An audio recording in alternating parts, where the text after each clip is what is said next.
జిల్లా సదాశివపేట పట్టణంలో గౌడ కులాల సంఘాల ఆధ్వర్యంలో భారీ ఎత్తున సర్దార్ సర్వాయి పాపన్న గౌడ్ 374వ జయంతి వేడుకలు ఘనంగా నిర్వహించారు. గౌడ కుల సంఘాల నాయకులతో, ప్రజా సంఘాల వివిధ పార్టీల నాయకులతో కలిసి అధ్యక్షత వహించి సదాశివపేట మున్సిపల్ మాజీ vice chairman CH Srinivas Goud Sardar Sarvai Papanna Goud 374వ జయంతి వేడుకలను ఘనంగా నిర్వహించారు. ఈ యొక్క కార్యక్రమంలో పాల్గొన్న మాజీ municipal councillor Kovuri Krishnagoud, BCY party Sangareddy జిల్లా ఇన్ఛార్జి న్యాయవాది కోవూరి సత్యనారాయణ గౌడ్ మరియు వివిధ సంఘాల నాయకులకు సర్దార్ సర్వాయి పాపన్న గౌడ్ ను స్ఫూర్తిదాయకంగా తీసుకుని ఘనంగా శాలువాలతో సన్మానించారు. ఈ సందర్భంగా సిఎస్ శ్రీనివాస్ గౌడ్ మాట్లాడుతూ సర్దార్ సర్వాయి పాపన్న గౌడ్ ఆశయాలను సాధించేందుకు పోరాట యోధుని స్ఫూర్తిగా తీసుకుని ముందుకు సాగాలని కోరారు.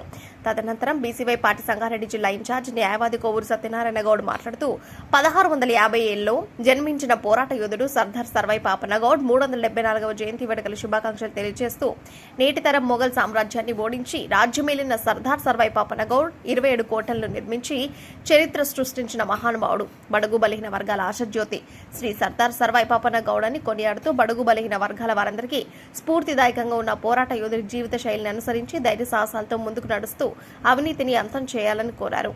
ఇక ఈ యొక్క కార్యక్రమంలో కోవూరి మానయ్య గౌడ్, ఎర్ర వీరేందర్ గౌడ్, కె మల్లేశం గౌడ్, నల్ల తేజ గౌడ్, కోవూరి శేఖర్ గౌడ్, పెద్ద నరసింహ గౌడ్, కాంగ్రెస్ పార్టీ నాయకులు కందికృష్ణ, మామిడి రాజు, నరసింహరావు, అనంత్ సాగర్, గోపాల్ గౌడ్, మద్దికుండ మల్లేశం గౌడ్, వివిధ గ్రామాల గౌడకుల నాయకులు, ప్రజా సంఘాల నాయకులు, వివిధ రాజకీయ పార్టీల నాయకులు పాల్గొన్నారు.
पापन्न गौड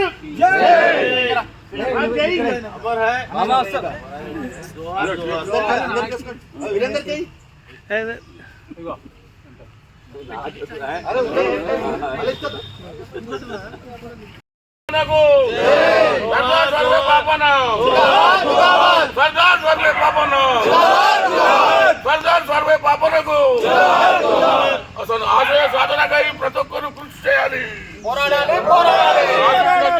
మనకు నడుచుకోవాలి. ఈరోజు మన తెలంగాణ రాష్ట్ర వ్యాప్తంగా అధికారికంగా సర్దార్ సర్వాయి పాపన్న జయంతి వేడుకలు రాష్ట్ర వ్యాప్తంగా నిర్వహించబడుతున్నాయి. మరి రాష్ట్ర ప్రభుత్వం అధికారికంగా గుర్తించినందుకు కేంద్ర ప్రభుత్వం కూడా సర్వాయి పాపన్నను తెలంగాణ రాష్ట్ర పోరాట యోధుడిగా గుర్తించి కిలాషపూర్లో ప్రతి సంవత్సరం ఘనంగా నిర్వహిస్తుంది. అందుకు స్ఫూర్తిదాయకంగా ఈరోజు ఇక్కడ గౌడ కులస్తులందరూ, బడుగు బలహీన వర్గాలందరూ, పాపన్న ఆశయాల మేరకు పోరాడుతున్న వాళ్ళందరూ ఏకం కావడం జరిగింది. మరి ఇక్కడ అందరికీ అందుబాటులో ఉంటున్నటువంటి మాజీ కౌన్సిలర్ కోవూరి కృష్ణగౌడ్ గారు, మాజీ వైస్ చైర్మన్ శ్రీనివాస్ గౌడ్ గారు ఎల్లప్పుడూ పాపన్న ఆశయాలతో ముందుకెళ్తున్నారు. అందుకు స్ఫూర్తిదాయకంగా అందరికీ ఘనంగా సన్మానించడం జరిగింది.